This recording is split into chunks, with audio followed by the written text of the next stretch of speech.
It is one of the most insane open instances of corruption that I have ever seen in at least like the past 13 years of my political commentary career. Like, I want to say this is Turkish levels of corruption, but honestly, even in the Turkish government, like, they don't do it this transparently, bro.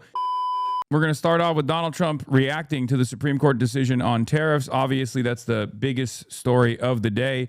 S&P 500 jumps after Supreme Court knocks down Trump's emergency tariffs. Everyone is joyous. Everyone is celebrating. Stocks gained on Friday after Supreme Court ruled against President Donald Trump's tariffs, potentially providing relief for companies burdened by higher costs from the duties and easing concern about sticky inflation still plaguing the U.S. economy. Now, for me, I find that a little bit dangerous, and I'll tell you exactly why. Because technically tariffs are just additional taxes, and the Supreme Court striking down tariffs as unconstitutional, no matter which way it goes, is still frustrating to me. I want to live in a world where if the president wants to increase taxes, the Supreme Court doesn't have the power to strike it down. So I'm in this unique predicament where I'm in this unique place, I feel like, where on the one hand, I think like Donald Trump wielding the tariffs in the way that he was idiotic and virtually indecipherable. But also at the same time, I don't want the Supreme Court to just like in a future, let's say in a future presidency, like, I don't like that the Supreme Court can just be like, no, we are protecting capital and you're not going to be allowed to do that. Like, what if there were massive taxes on the ultra wealthy or on corporations or whatever, and the Supreme Court was like a Bernie style president or like a socialist president decided to do this and implemented it and did it in a similar way to Donald Trump, using like the executive office, greatly expanding on the powers of the executive office. And then the Supreme Court comes in and is like, no, you can't do that. I don't really like that, you know? But in this case, Donald Trump's tariffs regime has been inconsistent, idiotic, and it's understandable why the Supreme Court would strike it down. And it's also understandable why the government is, or not the government, but the markets are responding positively to it. Donald Trump basically said, the tariffs decision is an outrage that weakens our economy. Also, the decision to let me charge more tariffs than I did before. But also, it's terrible, and the justices who ruled against me are disloyal. But also, they made me stronger. Given the tariff ruling, I'm not sure the Supreme Court would agree with the president's view of his ability to determine who is invited to the House chamber. Having said that, let's take a look. The Supreme Court's ruling on tariffs is deeply disappointing, and I'm ashamed of certain members of the court, absolutely ashamed, for not having the courage to do what's right for our country. I'd like to thank and congratulate Justices Thomas, Alito, and Kavanaugh. Yeah, the real guy who's going to make out like a bandit here is Trump's Commerce Secretary, or not Trump's Commerce Secretary, sorry. A subsidiary of Cantor Fitzgerald, which was run by the sons of the U.S. Commerce Secretary Howard Lutnick, is letting clients essentially bet that the President Donald Trump's tariffs will be struck down in court. This has been an ongoing situation. Yeah, so Howard Lutnick is, heads I win, tails you lose style situation here. And his family is going to make incredible amounts of money because they bought the rights for the tariff refunds, making a gamble that Donald Trump's like inconsistent tariffs regime was inevitably going to be struck down by SCOTUS. It's so gross. For their strength and wisdom and love of our country, which is right now very proud of those justices. When you read the dissenting opinions, there's no way that anyone can argue against them. There's no way. Foreign countries that have been ripping us off for years are ecstatic. They're so happy. And they're dancing in the streets, but they won't be dancing for long. That I can assure you. Okay. There's one guy dancing in the aftermath of this who also made out like a bandit after 9/11. His name is Howard Lutnick, okay? Howard Lutnick was a 9/11 profiteer, and he is seemingly profiting from the international trade 9/11 that Donald Trump implemented as well. It is mind-boggling how much this guy No matter no matter what kind of catastrophe is taking place, he is always there at the scene of the crime making money. Remarkable. Democrats on the court are thrilled, but they will automatically vote no. They're an automatic no, just like in Congress. They're an automatic no. They're against anything that makes America strong, healthy, and great again. They also are a, frankly, disgrace to our nation, those justices. They're an automatic no, no matter how good a case you have. It's a no. But you can't knock their loyalty. It's one thing you can do with some of our people. Others think they're being politically correct, which has happened before far too often with certain members of this court. And it's happened so often with this court. What a shame. Having to do with voting in particular, when in fact they're just being fools and lapdogs for the rhinos and the radical left Democrats, and not that this should have anything at all to do with it. Okay, did they make it dark on purpose in the White House press room? The vibes are abysmal, dude. The vibes are ominous. They're abysmal. It's like there's a state of mourning in the White House. He got that by-lighting. No, it's not even by visibility hour over here. It's like weirdly dark. They're very unpatriotic and disloyal to our Constitution. Chinese factories are shut down because of the new year. U.S. companies want them to open up quickly to Russian product. Oh my God. Yeah. And then the swelling of commerce that will come of this in the interim. Donald Trump will literally turn around and go, I did that. Ah, it's so annoying. Just wait. Once there's this big rush, he's going to turn around and be like, remember when I did that? It's like, you broke it. You broke it. I hate it. I hate it. I hate it so much. God, it's so frustrating. Also, if you think that this will lower prices, I don't think it will, for the record, because as we've seen over and over again, the major reason as to why prices are always high and stay high and don't actually respond to regular market conditions as they did in the past is because of tremendous corporate consolidation that allows companies to basically control these markets through price leadership. And therefore, I don't think that we will see it. Like, we didn't see it post-COVID.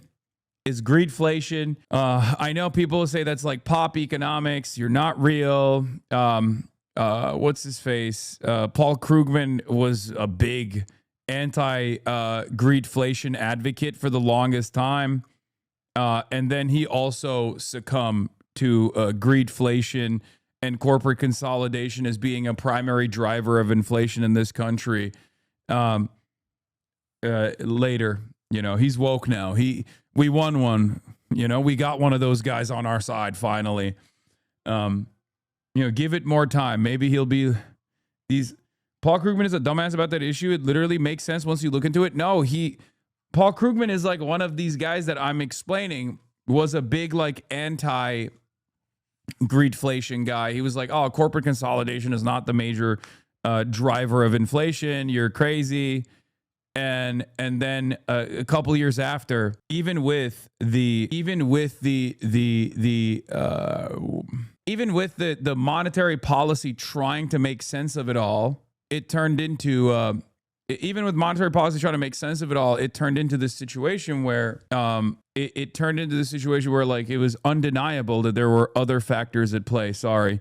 It's my opinion that the court has been swayed by foreign interests and a political movement that is far smaller than people would ever think. It's a small movement.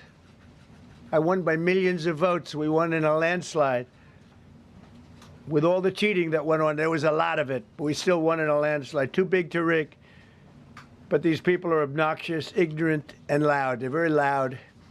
And I think certain justices are afraid of that. They don't want to do the right thing. They're afraid of it. This was an important case to me, more as a symbol of economic national security, and also, I would say, just for our country itself, so important, because we're doing so well as a country. We've never done so well. The good news is that they're our methods, practices, statutes, and authorities as recognized by the entire court in this terrible decision, and also as recognized by Congress, which they refer to, that are even stronger than the IEEPA tariffs available to me as President of the United States. And in actuality, I was very modest in my ask of other countries and businesses because I wanted to do, and it's very important. He's so mad. To be very well behaved because I wanted to do anything. I didn't want to do anything that would affect the decision of the court because I understand the court. I understand how they are very easily swayed. I want to be a good boy. I have very effectively utilized tariffs over the past year to make America great again. Our stock market has just recently broken 50,000 on the Dow, and simultaneously, and even more amazingly, broken 7,000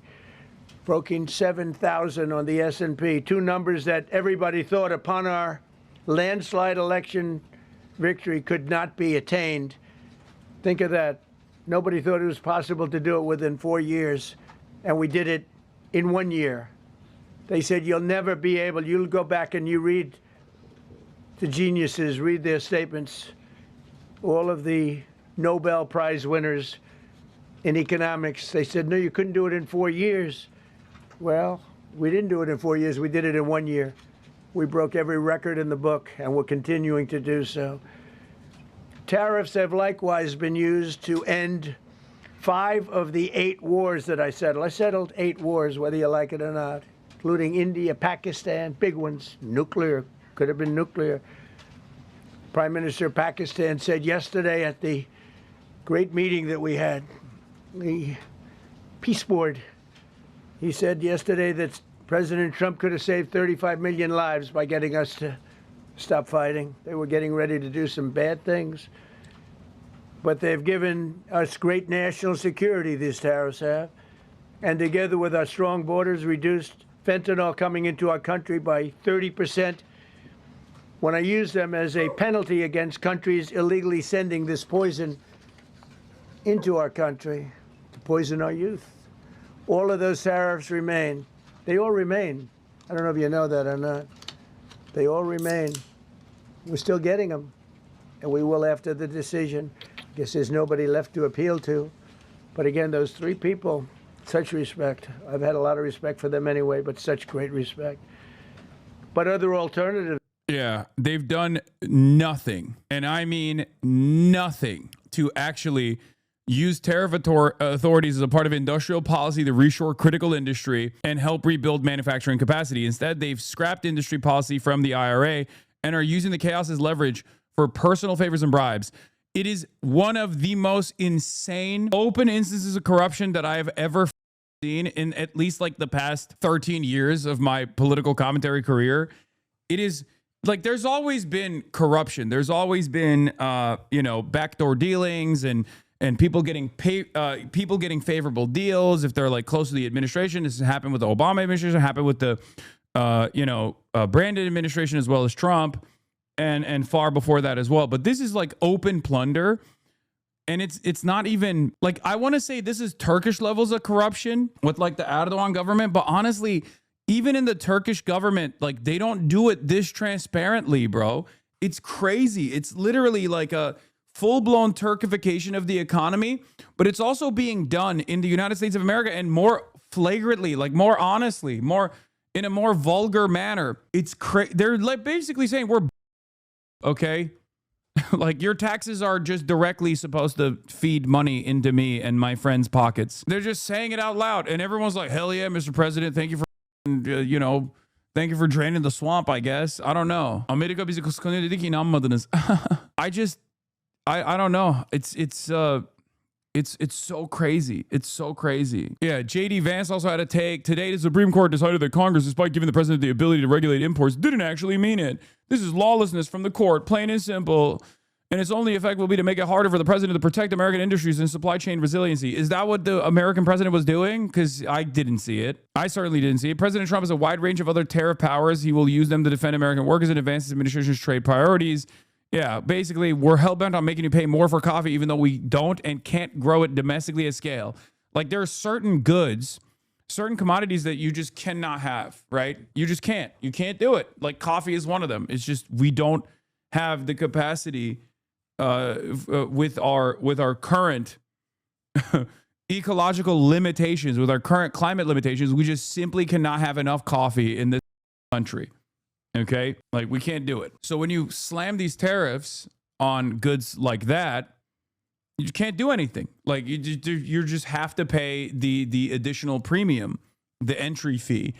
And when importers are doing that, they're basically slamming that cost back onto the consumer. So it's basically a regressive tax, an additional regressive tax. The tariffs they levied on all major coffee producers, such a perfect encapsulation of how this has nothing to do with protecting American workers. These chuckle loved illegally using tariffs authority to extort businesses and author countries into giving bribes. We do like the USSR did and grow coffee. They grew citrus in gigantic greenhouses, expensive, but we could. Brother, coffee is one of the major problems that caused the literal riots in the USSR. Coffee is a perfect example because it's just region locked. Okay? It's just region locked. So the problem within the USSR, there were literal riots in East Germany over coffee. Okay? It's one of the examples that I use all the time to talk about how like important treats are to keep people happy, to keep people satisfied. That's one of the major issues within the USSR's manufacturing. For sure. Not saying it's a good idea. Exactly. It's one of the look, East German coffee crisis.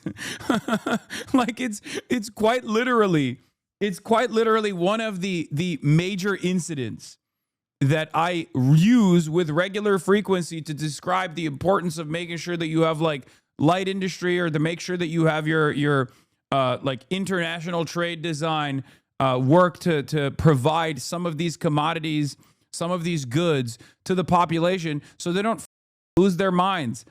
It's not even like when I say something is a treat, I think like it feels like I'm undermining its importance and the role it plays in good governance. I'm not undermining it at all. I think it's a very important aspect of good governance to ensure that people have access to these commodities. It's not just like, oh, something you can live without. Why don't you just live without it? Socialism is an ascetic lifestyle that you need to live like a monk. You need to do away with these pleasures. It's like, no, these are things that make humans human. These are things that are an absolute necessity. As long as they are readily available, people will be less likely to revolt. But yeah, America's doing the exact same thing for no reason whatsoever. They've done all for using tariffs authorities as a part of an industrial policy to reshore critical industry. They haven't done that at all and help rebuild manufacturing capacity. Instead, they've scrapped industrial policy from the IRA and are using the chaos as leverage for personal favors and bribes. And that's precisely what they're doing. That is precisely what they're doing. They are they're open about it. They're not hiding it. They're not sheltering you from the truth. They're just saying it out loud. So it blows my mind that like more people aren't frustrated by this. Rand Paul, of course, being the libertarian that he is, decided in our defense of our republic, the Supreme Court struck down using emergency powers to enact taxes. This ruling will also prevent a future president such as AOC from using emergency powers to enact socialism. Now, that is part of the reason why I'm not super stoked. That's part of the reason why I'm not super stoked on the Supreme Court decision. Like, I get it. It's good to use it against Donald Trump, but it's something that you need to like back pocket and remind yourself. If there is ever a moment where we win power, we can't let that happen. Okay, let's be real. I'm sorry. I didn't want to do anything that would affect the decision of the court, because I understand the court. I understand how they are very easily swayed. I want to be a good boy. I have very... Well, you just have to do socialism democratically then? First of all, that's not how that works, because the Supreme Court has an undemocratic design. What are you talking about? This is a secondary concern for a hypothetical future that may or may not ever happen. So I'm not going to stress too much on it. I'm just saying, what are some of the downsides? What are some of the potential downsides, okay? These will now be used to replace the ones that the court incorrectly rejected. We have alternatives, great alternatives. Could be more money. We'll take in more money and we'll be a lot stronger for it. We're taking in hundreds of billions of dollars. We'll continue to do so. To show you how ridiculous the opinion is, however, the court said that I'm not allowed to charge even $1. I can't charge $1. Can't charge $1. I would have used 1 penny, but we don't make the pennies anymore. We save money. Can't charge $1 to any country under IEPA. Not $1. Not $1 I assume under to protect IEPA. other countries. This must have been done to protect those other countries. Certainly not the United States of America, which they should be interested in protecting. That's what they're supposed to be protecting.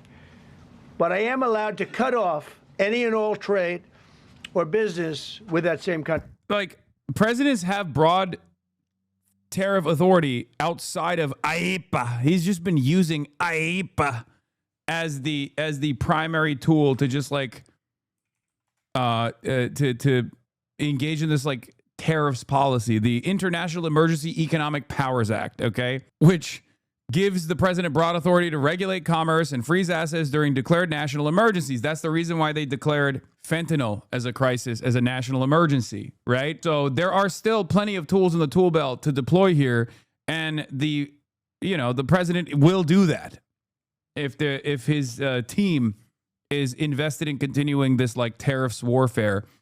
And it seems like there are plenty of people who are invested in continuing along with that regime.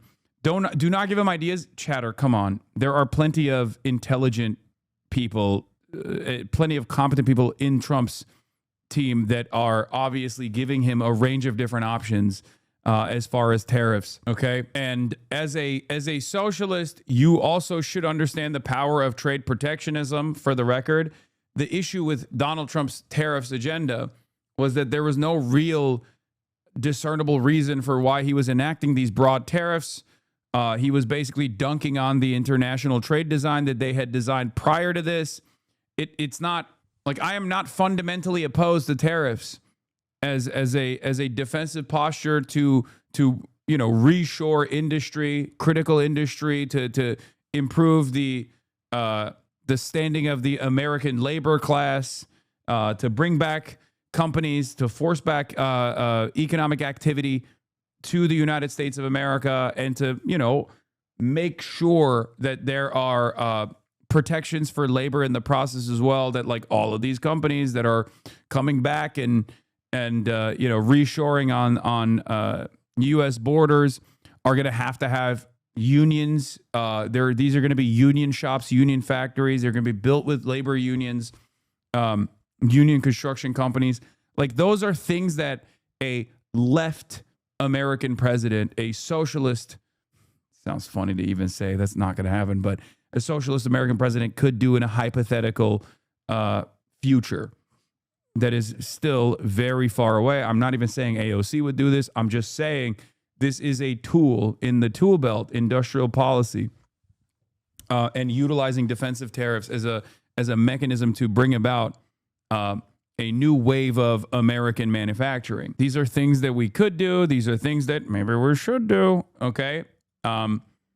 So the IEPA, International Emergency Economic Powers Act, allows the executive branch to respond to unusual and extraordinary foreign threats to the United States national security, foreign policy, or the economy. This is precisely the reason why Donald Trump was utilizing the fentanyl war, but like his heart wasn't in it. Okay.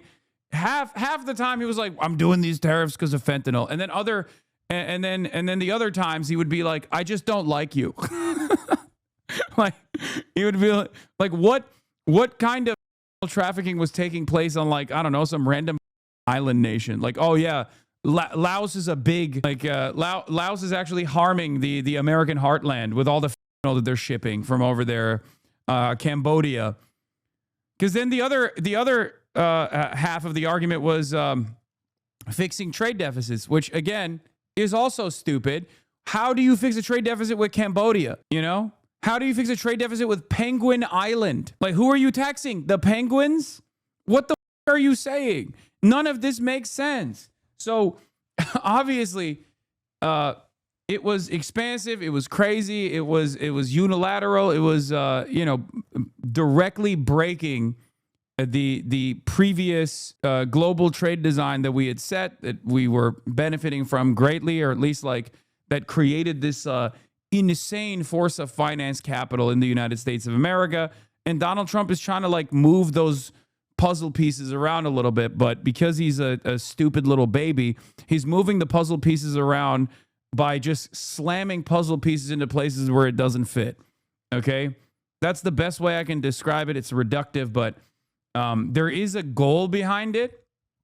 Make no mistake, to feel as though this is like rudderless or directionless or totally without any decipherable reason in a with like some sort of future vision is wrong. I just don't think that they are ever going to accomplish what they're trying to accomplish, because it's still being done at the behest of capital and not at the behest of the proletariat, not at the behest of the working class, and therefore there is no move that you can make that will be protective for the labor class in this country, the working class in this country.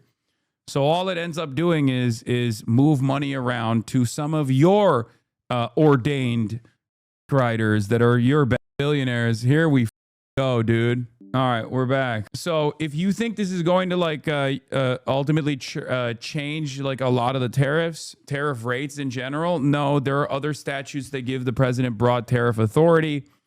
So in the interim, Section 122 of the Trade Act of 1974 explicitly authorizes POTUS to apply tariffs up to 15% for 150 days broadly.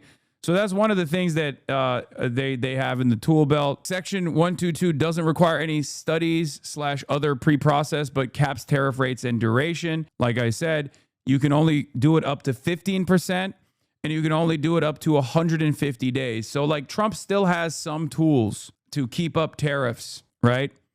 And then there's also Section 338 of the Trade Act of 1930, which allows tariffs up to 50% with no time limit. Section 338 explicitly authorizes tariffs, unlike the emergency, the EPA that we were talking about, which the Supreme Court struck down. And Section 388 is so open-ended, it may trigger its own court challenges if the White House uses it, but any such cases would take time. So expect broad tariffs to stay in place for some time. Here's the thing. Trump's broadest tariffs, the EPA tariffs in the Supreme Court ruling, not the targeted ones on steel, autos, etc., are often mistargeted and are on and off with ever-changing rates. Now we have the 2025 trade data and more showing results. To date, the results of Trump's trade policy are the opposite of his campaign promises. We've lost 88,000 American manufacturing jobs since Trump returned to office. The 2025 manufactured goods trade deficit is up $62 billion, 3.9% compared to 2024. This isn't an indictment of tariffs. They're a good policy tool if used strategically. It's about how Trump is doing it. He cut tariffs on China, a nation with mercantilist practices that fuel our trade deficit, but hit Brazil with 50% tariffs, even though we have a trade surplus with Brazil. And the reason why he did the Brazil thing was purely like that one was purely vindictive. Because he was like, I don't want Lula, I don't want you to act out. I don't want you to have sovereignty. And I also don't want you to throw my friend in prison. It wasn't just Bolsonaro, obviously. When Donald Trump is doing this like gangsterism, the reason why he's doing it is to reassert his dominance on nations that are potentially looking to alternatives like China to maintain their sovereignty and to leverage their relationship with America. So that's a big part of the reason why he's doing it, to be like, if you do anything that I don't want you to do, I will punish you, right? Part of it is because Lula, and not just Lula, but like Brazil, a separate independent court, has found Lula guilty of fomenting and inciting a rebellion identical to January 6th, as a matter of fact. And now Bolsonaro is supposed to go to prison for like 27 years. And Donald Trump doesn't want that. Donald Trump hates that because he loves Bolsonaro. Bolsonaro is his guy, so he wants to punish for that reason as well. But if you're wondering why Lula, for example, has not said anything or hasn't done too much to save save Cuba, for example, this is part of the reason. because they are fearful of Donald Trump's vindictive tariffs agenda. I mean, there are so many other ways in which the American government could dominate countries. Basically, all the tools that we have at our disposal that we refuse to utilize on Israel, a country perhaps most worthy of tariffs and sanctions and decoupling, we are using on all these other countries. Like, there are an endless amount of opportunities for Donald Trump to basically destroy every other country's economy. Okay? Donald Trump could do this to every country on the planet, even outside of tariffs. You have the Treasury Department, right? Sanctions are another tool. So, you know, even before we get to direct warfare, boots on the ground warfare, striking boats off the coastline and shit like that, there are so many other tools in the American tool belt to dominate every other country in the periphery. Right. So, yeah, despite mainly balanced trade with the U.S., Canada got hit over perceived insults, but Trump's Commerce Secretary offered to cut steel tariffs, U.S. manufacturers and union support if the EU drops big tech regulations. That's not trade strategy. It's tariffs equals leverage for corporate favors. The deeper loss, and that's another reason why all these like tech billionaires actually dick ride Donald Trump into oblivion, because Donald Trump will literally go and say, we're going to hit the EU hard if you actually implement any sort of sovereignty over our tech companies in our tech companies that are operating on European soil. And Europe doesn't even have any alternatives anyway. This is something that Yanis Varoufakis has talked about quite a bit as well, and you know, is approach to tech feudalism, neo-feudalism in the tech sphere. So there's that as well. America understands that American capital works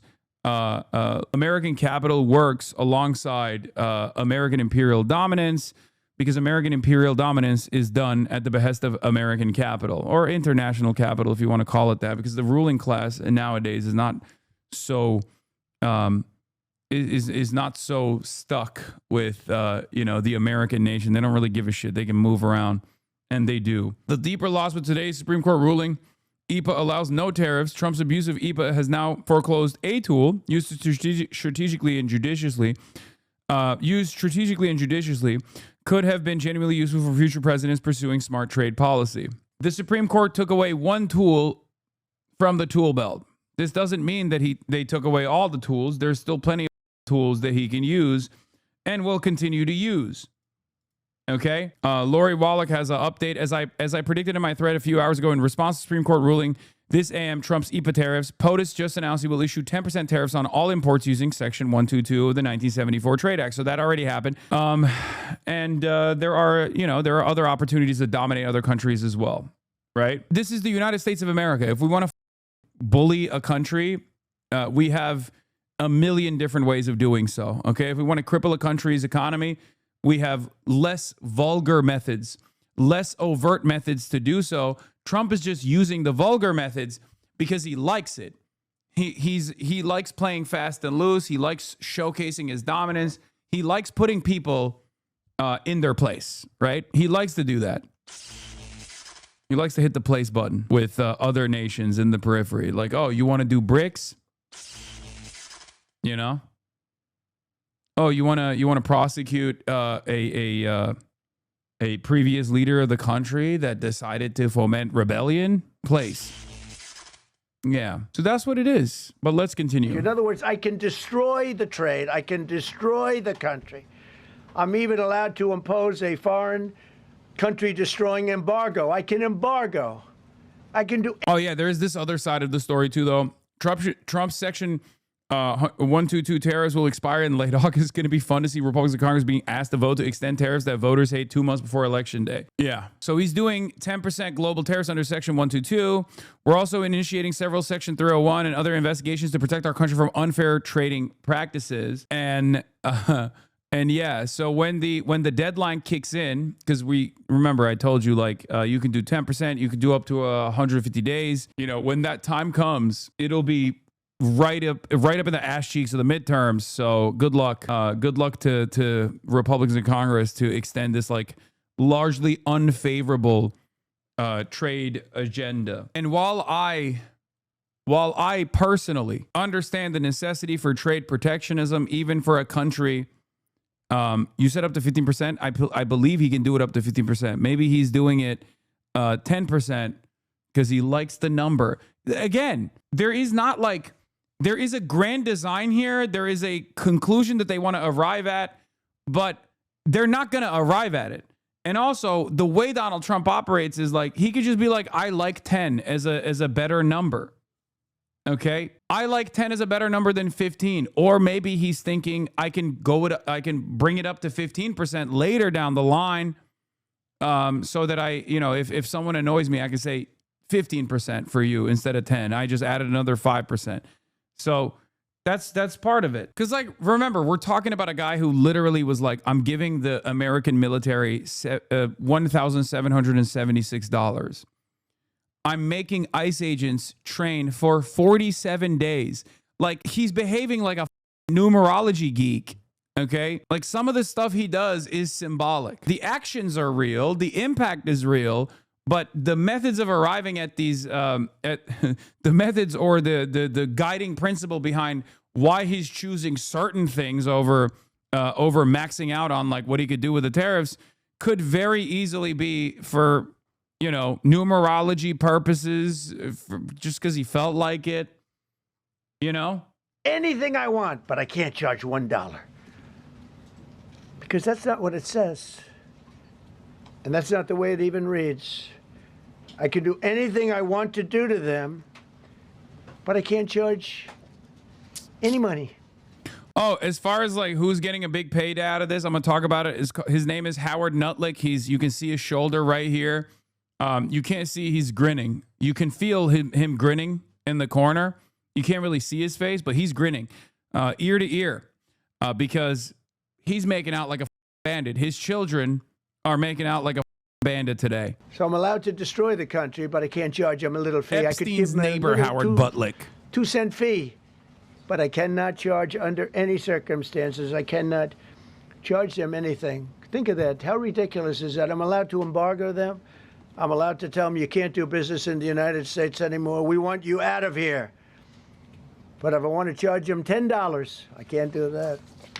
It's incorrect. Their decision's incorrect. But it doesn't matter because we have very powerful alternatives that have been approved by this decision. They've been approved by the decision for those that thought they had us. And they're saying that I have the absolute right to license, but not the right to charge a license fee. So think of that. I have the right to license, which is a very powerful word. In many ways, license is more powerful than tariffs. In fact, I was thinking about using it.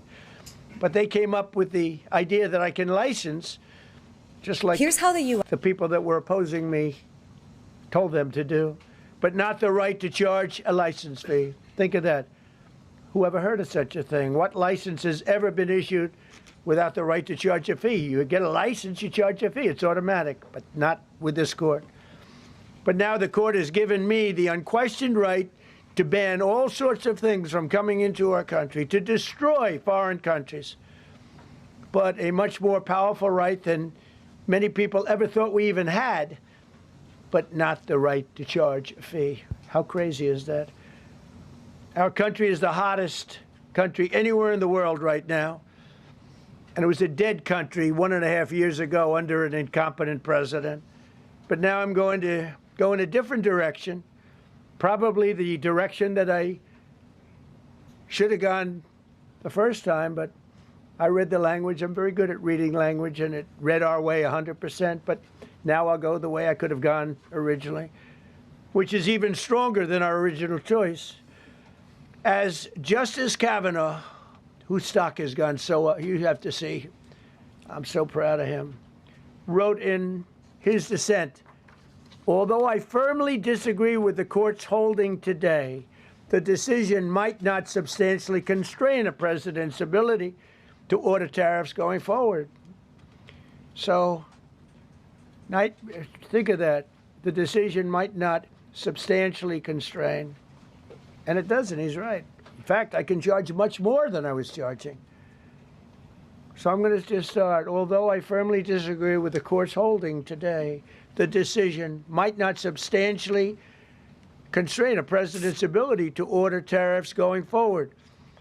That's because numerous other federal statutes, which is so true, authorize the president to impose tariffs and might justify most, if not all, of the tariffs issued in this case. Even more tariffs, actually. Those statutes include, think of that, those statutes include, for example, the Trade Expansion Act of 1962, Section 232. All of these things I know so well. The Trade Act of 1974, Sections 122, 201, 301. And the Tariff Act of 1930, Section 338, all clear. But it's a little bit longer process. I thought I'd make things simple, but they didn't let us do that. I would like to thank Justice Kavanaugh for frankly, his genius and his great ability. Very proud of that appointment. In actuality, while I am sure that they did not mean to do so, the Supreme Court's decision today made a president's ability to both regulate trade and impose tariffs more powerful and more crystal clear rather than less. I don't think they meant that. I'm sure they didn't. It's terrible. And to think... Yeah, Pritzker is also calling, this is great, not only is it, not only hangs it around the admin's neck, but grates on the fake promise that the admin made to send out dividend checks. Pritzker demands a $1,700 refund per family for the people of Illinois after Trump's tariffs were ruled unconstitutional. I like that Democrats play ball like this, like they play hardball like this is a good move, okay? Because obviously it's not going to happen, but the point is it reminds the people in Illinois who actually is responsible for the cost of living crisis or who accelerated it. Oh, God, sorry. Holy shit, that burp just came out of my mouth out of nowhere. That was an uncontrolled burp. Yeah, it's good midterm messaging as well. It's good in general. Shout out to the big boy, JB Pritzker. Don't you think this is feckless? I mean, promising checks? This seems like lib shit to me. Checks? No, he's saying that your tariff taxes wreaked havoc on farmers and enraged our allies and sent grocery prices through the roof. This morning, your handpicked Supreme Court justice notified you that they are also unconstitutional. On behalf of the people of Illinois, I demand a refund for $1,700 for every family in Illinois. The Supreme Court has ruled, bringing the total to $8,679,261,600. The Supreme Court has ruled that this is yet one of the more unconstitutional acts by you and your administration. This letter and the attached invoice stand as an official notice for compensation that is owed to the people of Illinois. Meanwhile, Trump is like, oh yeah, I'm giving another $8 billion to the Board of Peace that'll go directly into my pockets. He's wrong. The other countries paid the tariffs. Okay, dude, shut up. You're not being serious, I hope. Okay. I thought we got one. I thought we got a Trumpy. Okay. I thought there was a Trumpy in the building. I was excited. I was going to pet you, pet the hog. So many people believe that. Yes.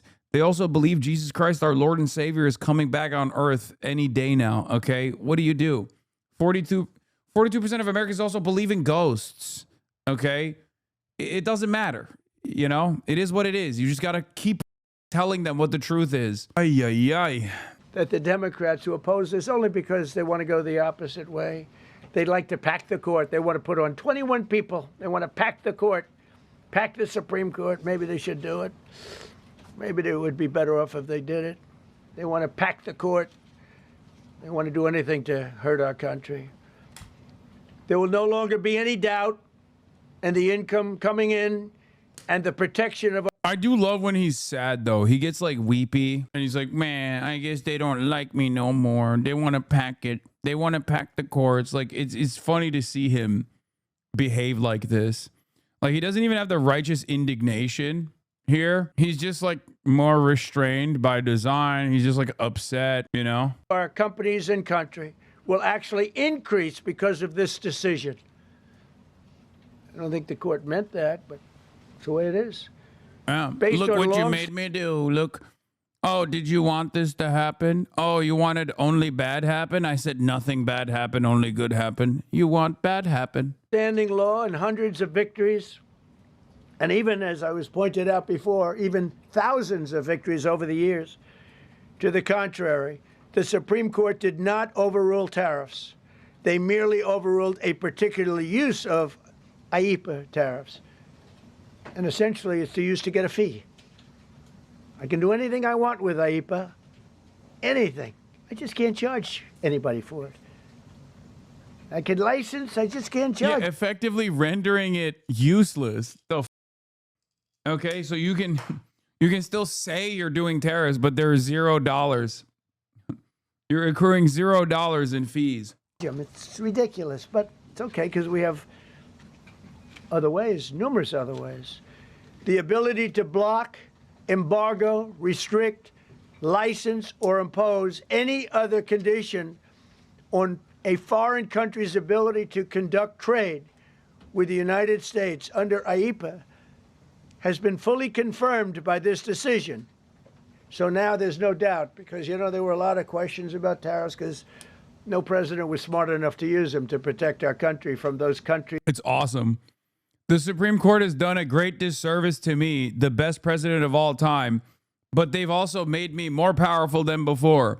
They've taken out one of the tools that I can use at my disposal to do this like ridiculous tariffs agenda, but also they've given me even more power. They've also given me more power to utilize tariffs now. Ha ha.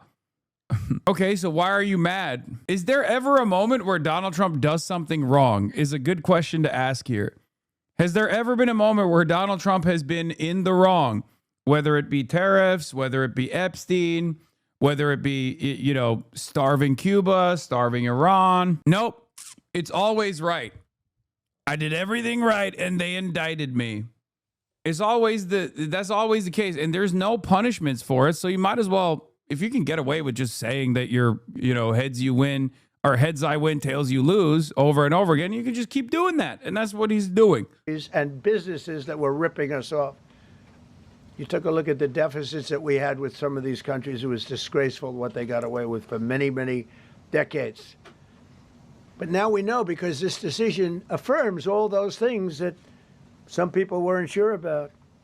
In order to protect, and it says so, in order to protect our country, a president can actually charge more tariffs than I was charging in the past. So the Ayatollah is not starving in Iran?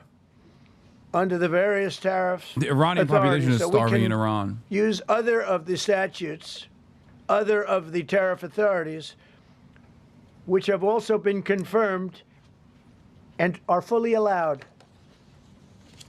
Therefore, effective immediately, all national security tariffs under Section 232 and existing Section 301 tariffs, they're existing, they're there, remain in place, fully in place, and in full force and effect.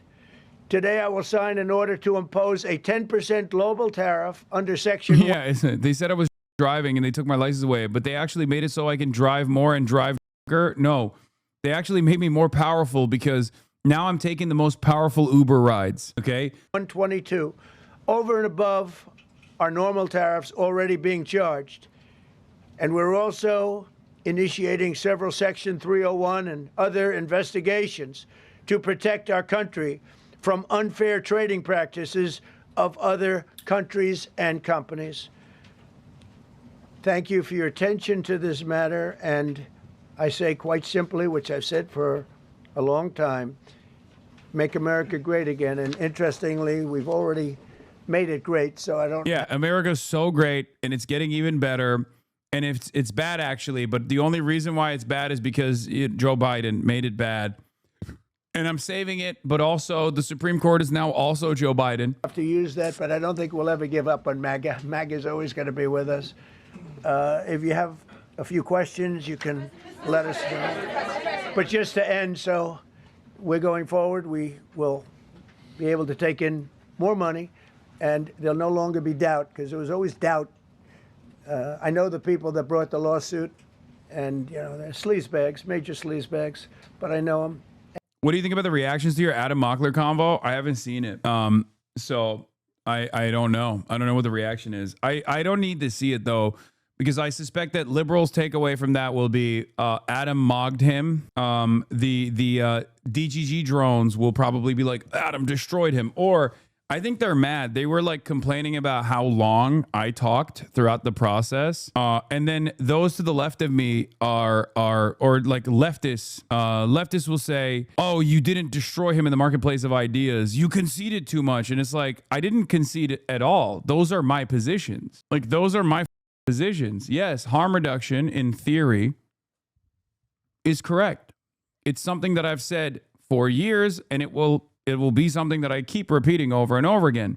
The problem is harm reduction is a tool that liberals use, establishment Democrats use to remain a controlled opposition party. Also, yeah, as far as like the principles goes, Adam agreed with like 80%. The disagreement was on optics. So if that's what you care about, that's what you care about. And they're foreign country centric. They were sending things into our country, and the people representing them knew full well, but they were sending things into our country, and they were beneficial to other countries, but very, very bad for us. And I stopped it, and we'll just keep it going. So we have a totally firm decision now, and I don't think the court meant it, because the court doesn't show great spirit toward our country, in my opinion. A lot of bad decisions, but there are usually ways around it. This is something we could have done, as Justice Kavanaugh said, we could have done this originally, but we're doing it now, and the numbers could be far greater than the hundreds of billions we've already taken in. Yeah, please. Thank you, Mr. President. Mr. President, I'm very curious. You've spoken about in the red. Thank you so much, Mr. President. Justice Thomas and Alito, as you know, are the most conservative constitutional justices.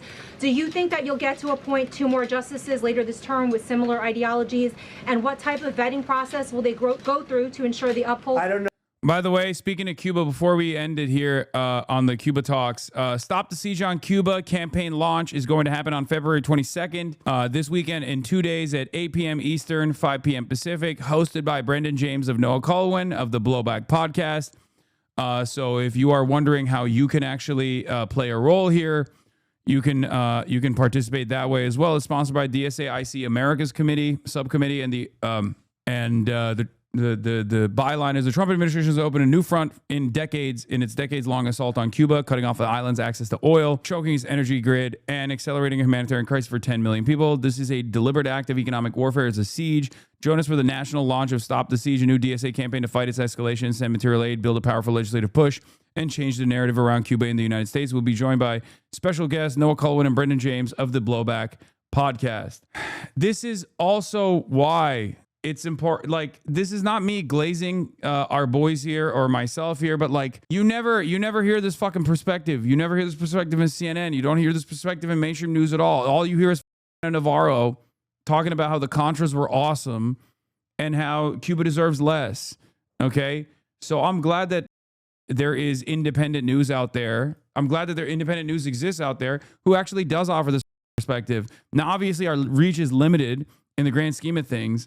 But we will try to do our very best with the limited amount of power that we have. That is my commitment. My commitment is to the truth. My commitment is to helping people to the best of my ability, and I will continue to do this. And I hope you can too. Anyway, let's get back to our dumbass president. No, but they're great justices. That's all I can say. And I hope they're going to be around a long time. I hope they're going to stay healthy. They're great people. They're great, and Justice Alito too.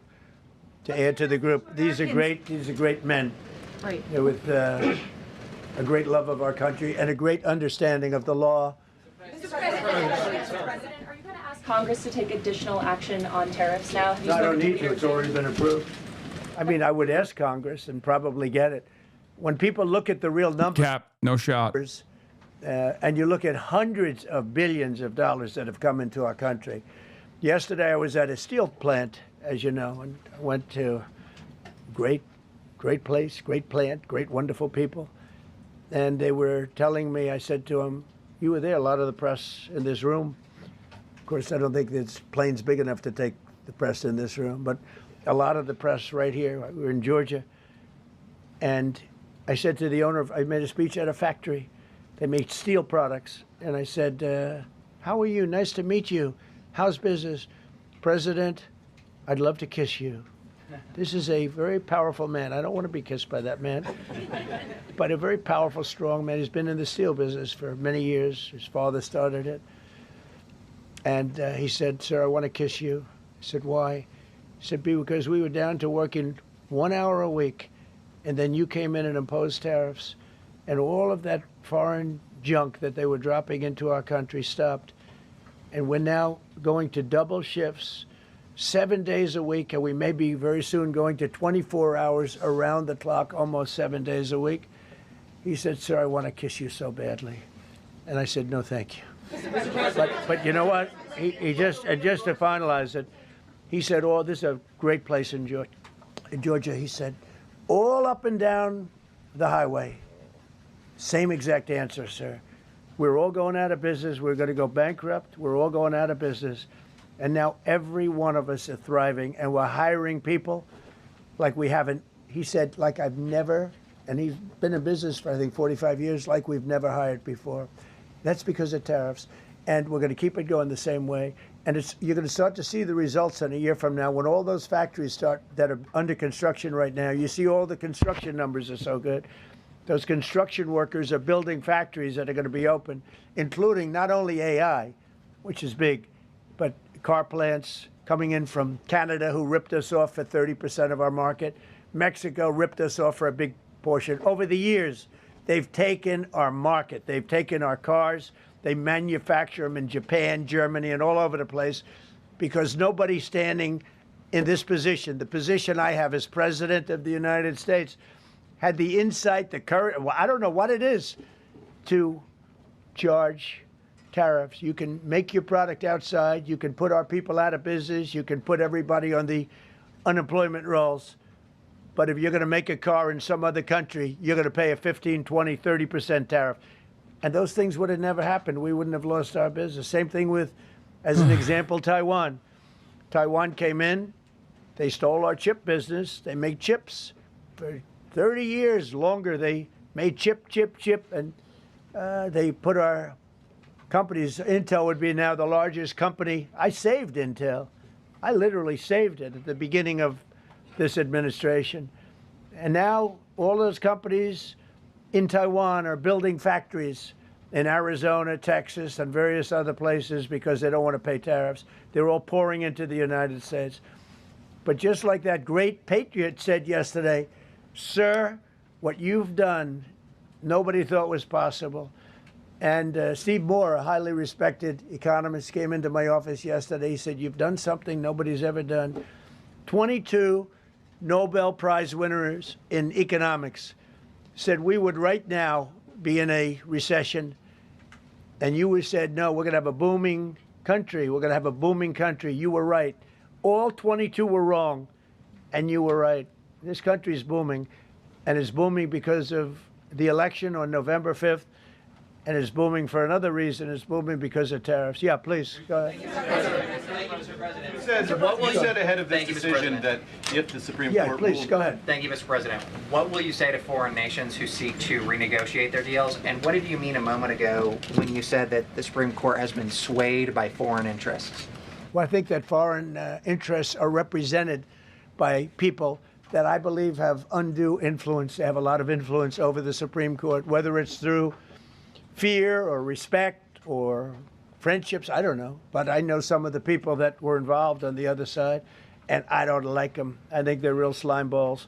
And got to do what's right for the country. You got to do what's right for the Constitution. That's why I respect so much Justice Thomas and Alito, Kavanaugh, because they not only dissented, their dissent is so strong. When you read their dissent, you know, a lot of times you'll read a dissent and it's like, well, you don't know, it could go either way.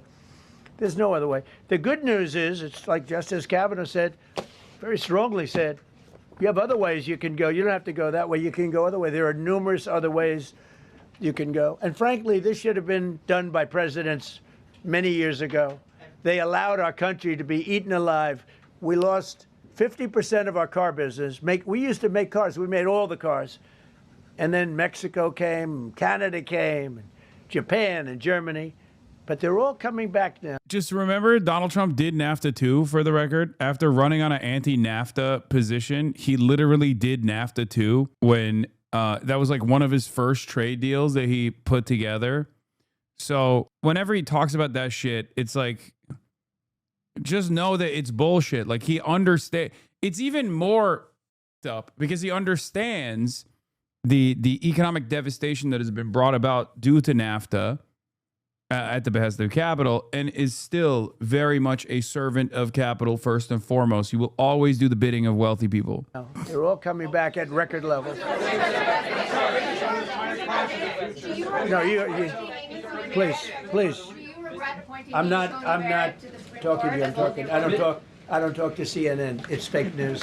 Go ahead. Mr. President, yesterday you made the case that the economy is the hottest it's been in a long time. Right. January jobs report beat expectations, CPI report beat expectation, real wages are up. What would you tell Americans who are worried that this decision will kind of throw the economy that you have projected going in the right direction at a very rapid pace off track? Well, thank you for the question. And I will say this. Brother. Oh my God, I'm going to talk about Iran in a second. Don't worry.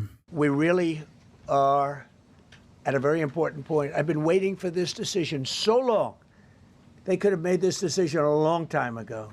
Not complex. They're wrong on it. It's a ridiculous decision. But they should have released this a long time ago. We waited months. And that gave uncertainty. Now we have certainty. And I think you're going to see the country get much stronger because of it. Look, we were ripped off by almost every country in the world. If you look at the surpluses, almost every country in the world that did business with us, our people were stupid. And I blame presidents for it because they're ultimately the leader. We were being ripped off by almost every single country in the world, had some massive surpluses. China had hundreds of billions of dollars in surpluses with the United States. They rebuilt China. They rebuilt the army. We built China's army by allowing that to happen. I have a great relationship with President Xi, but he respects our country now. Now, what we've done, I charged China a 20% tariff as a penalty for sending fentanyl in. And that was 20 times more than they could make by selling fentanyl. And I said, at some point you're going to say, and they have reduced it. Fentanyl is down by more than 30% coming into our country. Part of that is our strong border. We have a strong border now. But thank you. Thank you for your question. Mr. President, sir, you warned once in a social media post that if the Supreme Court did this, shot down your tariffs, the U.S. would be, quote, financially defenseless. Are we financially defenseless right now? No, because we're doing something in a different way. We're doing something in a very powerful way. And we're using things that some people thought we should have used in the first place. But it's more complicated. It's a little more complicated. The process takes a little more time. But the end result is going to get us more money. And I think it's going to be great. Yeah, please. Peter, go ahead. Thank you, President Trump. So, since Liberation Day, there's about $175 billion in tariff revenue that is now in limbo. Do you have to refund $175 billion? Think of it, Peter. Very fair question. They take months and months to write an opinion, and they don't even discuss that point. We've taken in hundreds of billions of dollars, not millions, hundreds of billions of dollars. And so I said, well, what happens to all the money that we took in? It wasn't discussed. Wouldn't you think they would have put one sentence in there saying that keep the money or don't keep the money, right? I guess it has to get litigated for the next 2 years. So they write this terrible, defective decision, totally defective. It's almost like not written by smart people. And what they do, they don't even talk about that. Your question is very basic. That was the first question I asked also to make you feel good. I said, what about all the money that we've taken in? Sir, they don't discuss that. How crazy is that? What you're saying is, are you saying that you don't plan to honor refunds for companies that file for them? I just told you the answer, right? I told you the answer. It's not discussed. We'll end up being in court for the next 5 years. Go ahead, Green. Thank you, Mr. President. When you are talking about the relationship with countries that you have sought trade deals with, do you anticipate that they will seek to renegotiate those? What do you say to them, and do you view this as a potential undermining power for your Well, we're going negotiations? straight ahead with 10% straight across the board, which was the absolute right to do. And that's taking place. It's a lot of money coming into our country. And then during that period of about 5 months, we are doing the various investigations necessary to put fair tariffs or tariffs, period, on other countries. So we're doing that period, but we're immediately instituting the 10% provision, which we're allowed to do. And in the end, I think we'll take in more money than we've taken in before. President, you've used the tariff revenue to pay for a host of federal policies. You've claimed that they will pay for them. What happens Well, to like the farmers, we took care of farmers. You know, the farmers were mistreated by foreign countries very badly, very, very badly. And last week I gave them $12 billion out of tariff money. We intend to, out of tariff money, because just so you understand, we have tariffs. We just have them in a different way. And now they've been confirmed by the Supreme Court of the United States. So there's no longer that question out there about tariffs.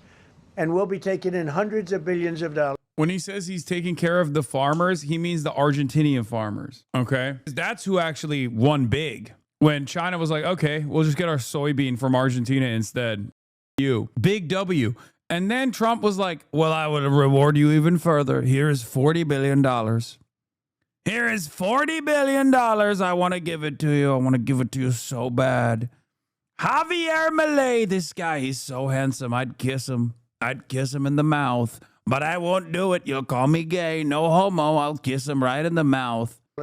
And countries that have treated us badly will have to pay a price for treating us badly. Who is them? What are they supposed to? Farmers farming? Please clarify. Wait, what? I already explained it to you. I just explained it to you. Did you not hear it?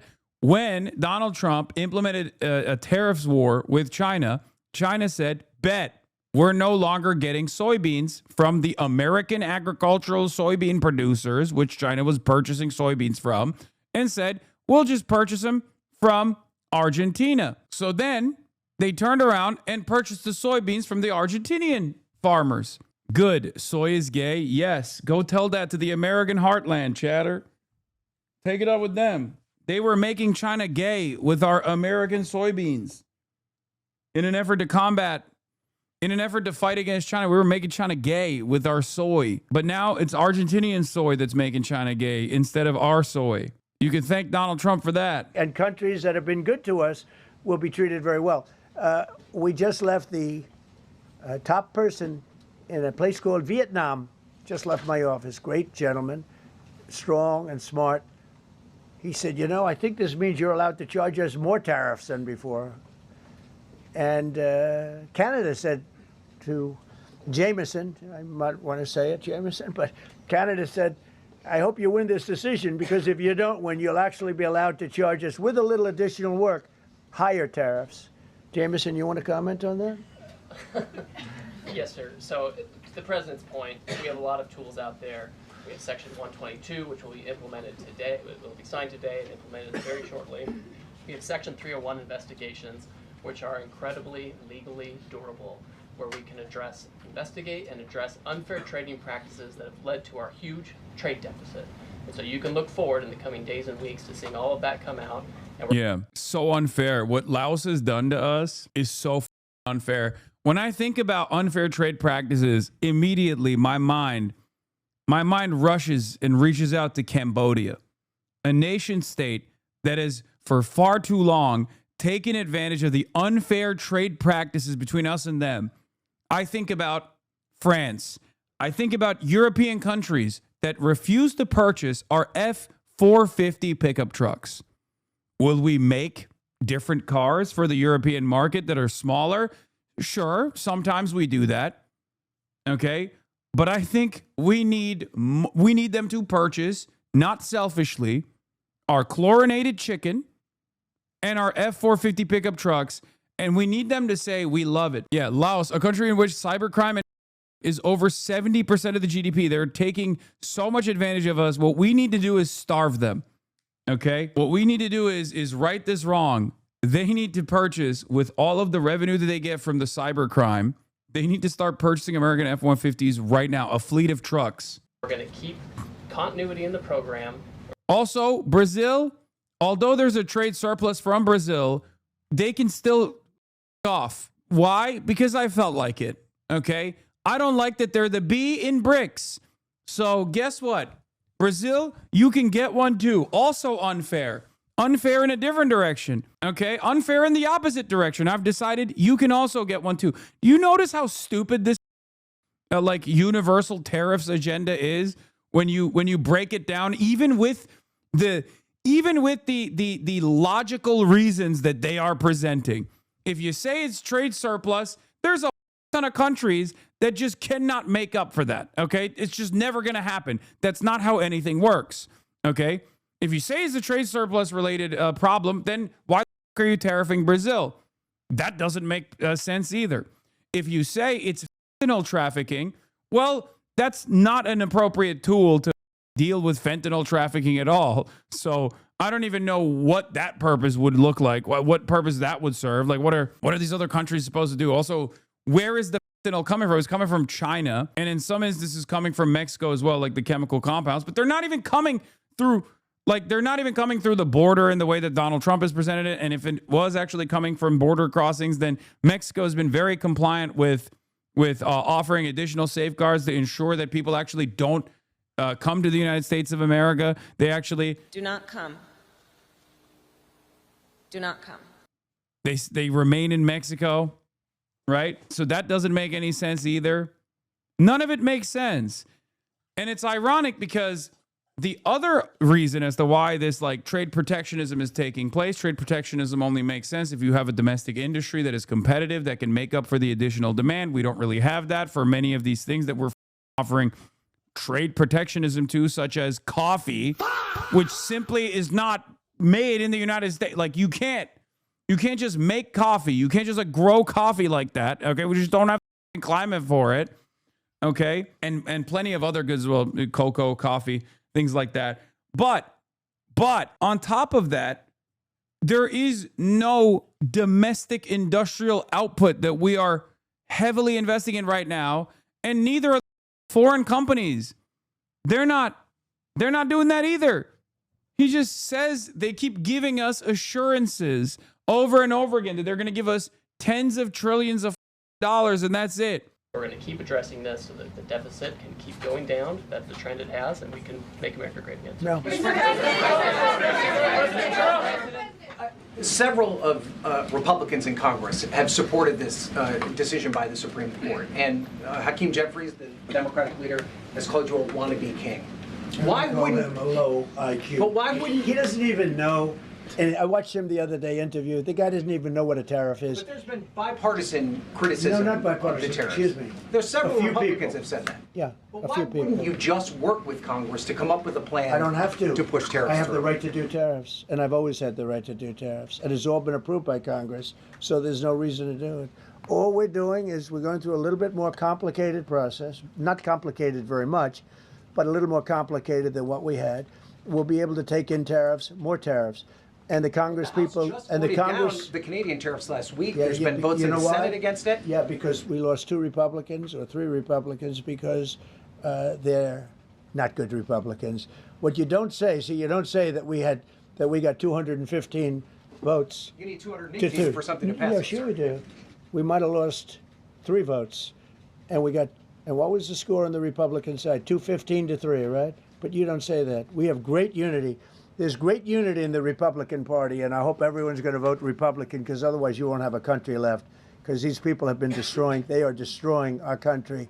Please. Mr. President, the 122 tariffs, that 10%, yeah, is that going to be for 150 days, or do you want to charge that indefinitely? We have a right to do pretty much what we want to do, but we're going to charge it starting effectively. I think it's 3 days from now. Yeah, please. Mr. President, you speak to a lot of factory workers, a lot of manufacturing workers. What does the Supreme Court ruling say? What's that message to those factory workers? Well, I think the factory workers are happy because we're now telling them that they're going to look.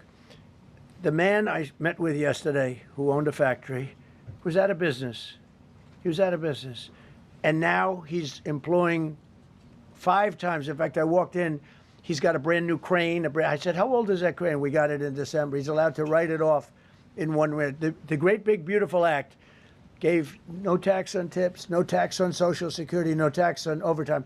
He said this great big beautiful bill, frankly, has been the best thing that's ever happened for the workers of the, much more so than for rich people.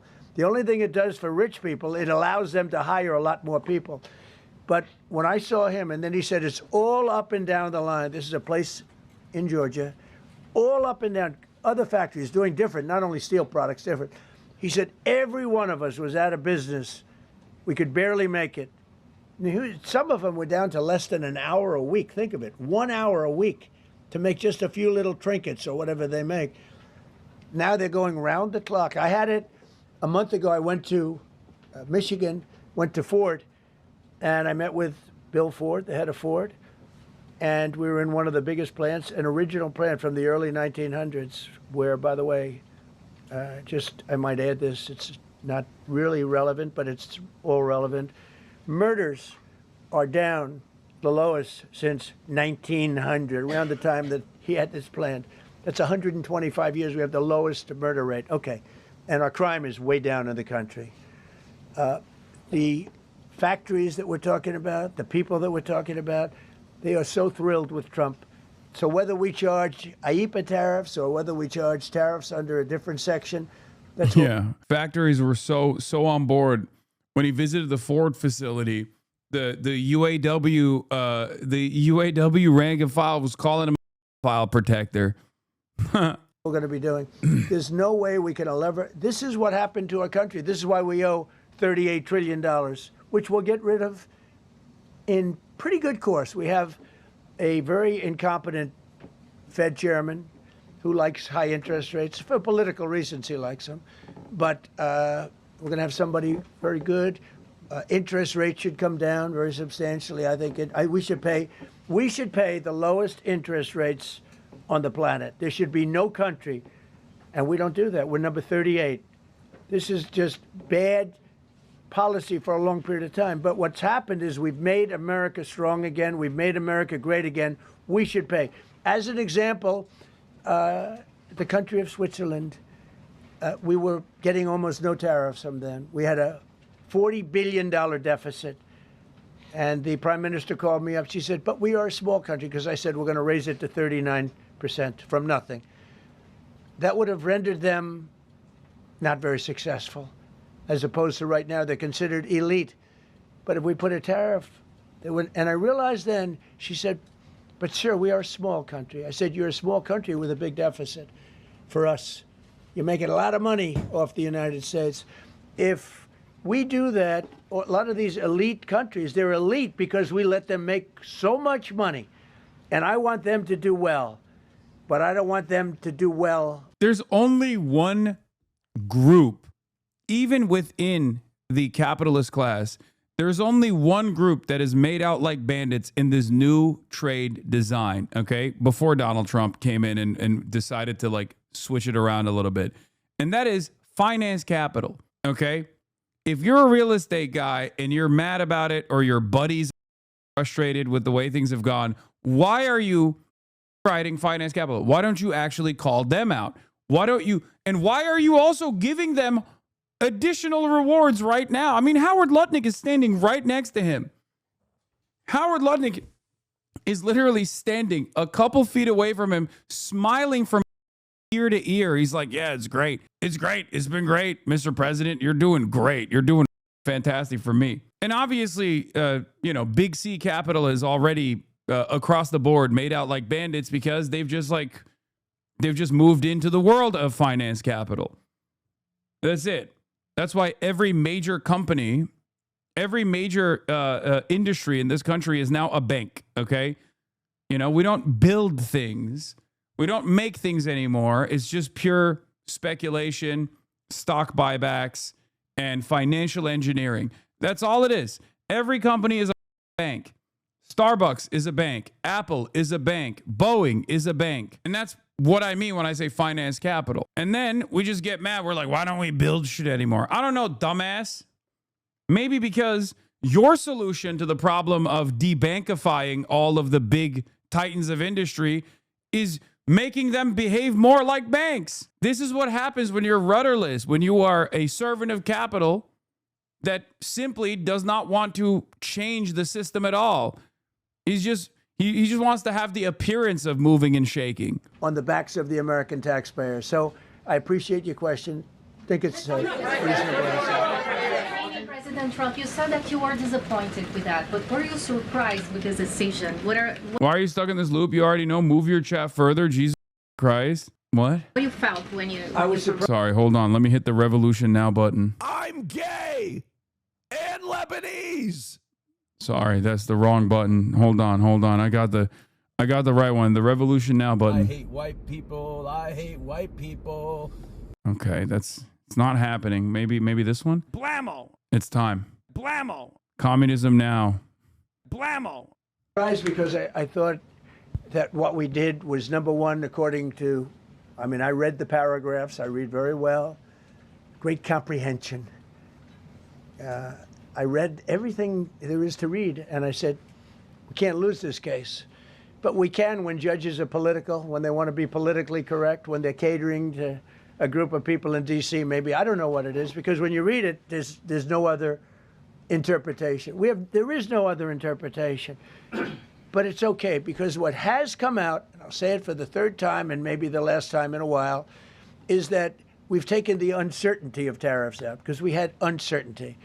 We got sued by sleazebags. I know. Yeah, he's literally saying it's good. He spent the first 35 minutes saying it's very bad. And now he's saying, but it's good actually. Right? He's like, it's very bad that the Supreme Court took away my power to issue tariffs in this ridiculous manner. But also we have other options. But also it's good that they took this power away from me, because now we have certainty. Well, that are very outside country, China-centric, but outside country-centric. And they're going to end up not doing as well as they did before. America was becoming really, we're strong again. Hey, we have the strongest military. What's that, bro? Your Super Maz, that shit is annoying as playing. No one wants to hear that dumb second time I've tuned into the stream to hear that through my speakers. Show this charlatan whether or not you actually appreciate the soundboard. Subscribe now to the Piker Broadcasting Service and gift subs now to the Piker Broadcasting Service if you actually like the soundboard.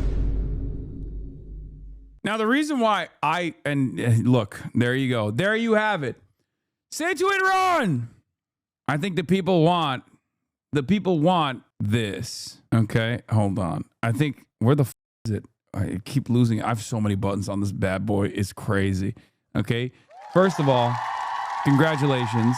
I do think that people actually do really like the soundboard. That's number one. Number two. Okay. I think that people want to hear this. We are Charlie. This is Duck Mountain all over again. No, for me, I don't think these guys understand that. How did Chapo get Kyrie on before you? Chapo had Kyrie Irving on? Shut up. Shut up. No. I just DM'd Kyrie Irving. I was like, King, please come on the broadcast. Ain't no way. They got Chapo did? I just got guest mogged. I got guest mogged. Unk is chopped. It's over. It's over. R.I.P. R.I.P. to me. I got no motion. So the thing I was going to say about the soundboard is, like, when people say shit like this, when people say stuff like this, I don't really mind it.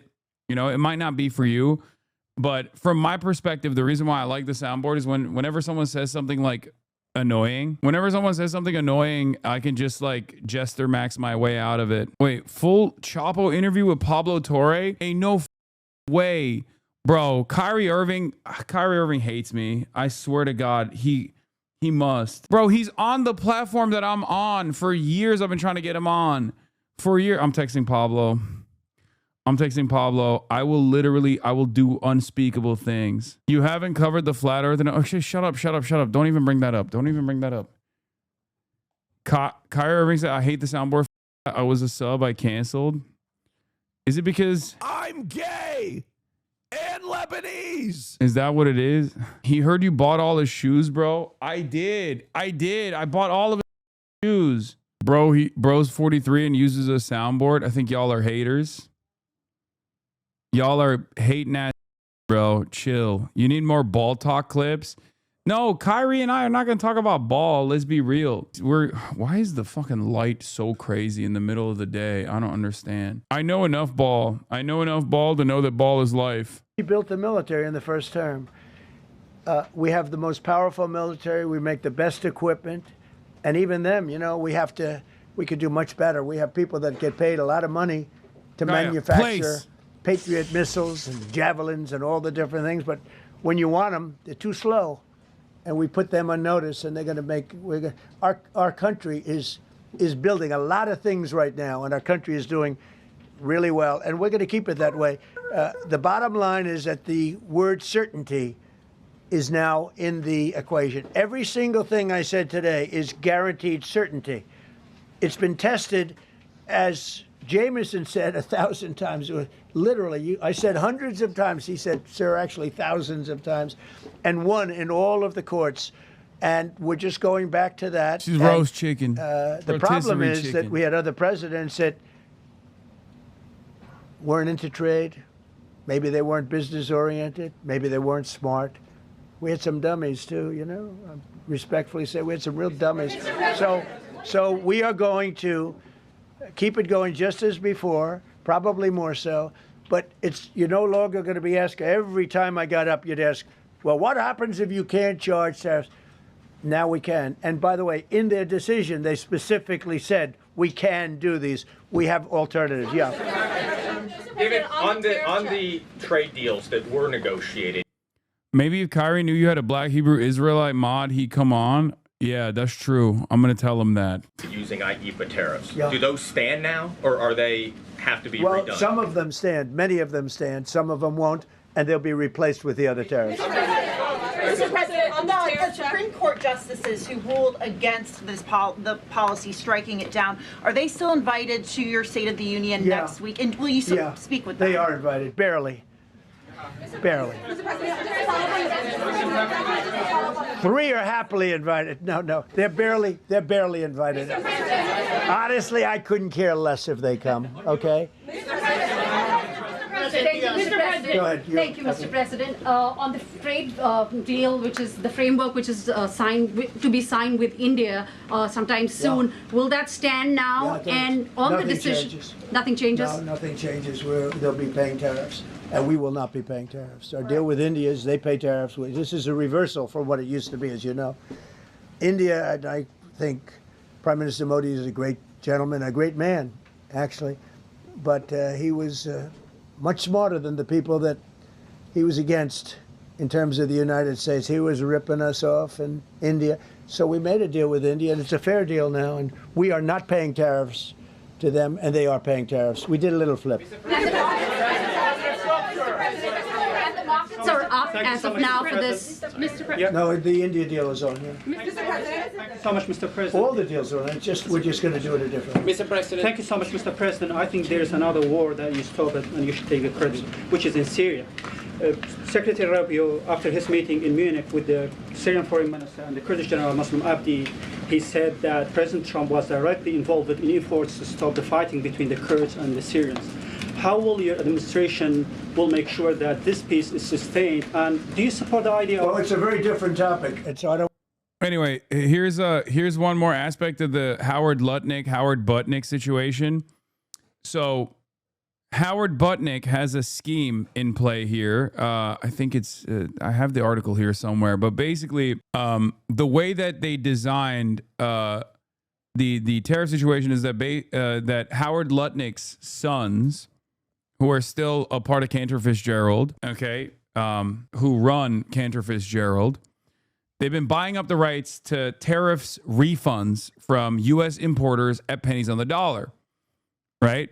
U.S. companies paid billions in tariffs that are now ruled illegal, okay? Cantor Fitzgerald approached those companies and said, I will give you 25 cents now for every dollar you're owed in refunds. So when those refunds are forced into those refunds are forced. Like when the companies go back and force the government to pay back all of the entry fees that they paid to the companies for all the lost revenue, because now that it's like rendered illegal, Howard Lutnick will make all of that money. Like every single thing that they purchased for 25 cents, they will get $1 on. It is insane, which is part of the reason why he's been having such a good time. Okay? He's been having such a grand old time here because when the refunds kick in, they collect the full $1. I don't know how else to describe it other than like, I mean, it's just insider trading completely. Like it's just the most transparent insider trading of all time, because as the Commerce Secretary, he knows what is going to happen, right? Like he has direct decision-making power in Trump's orbit. He knows how the lawyers operate behind the scenes. He is using the insider information he has within Trump's orbit to make this legal bet. It's crazy.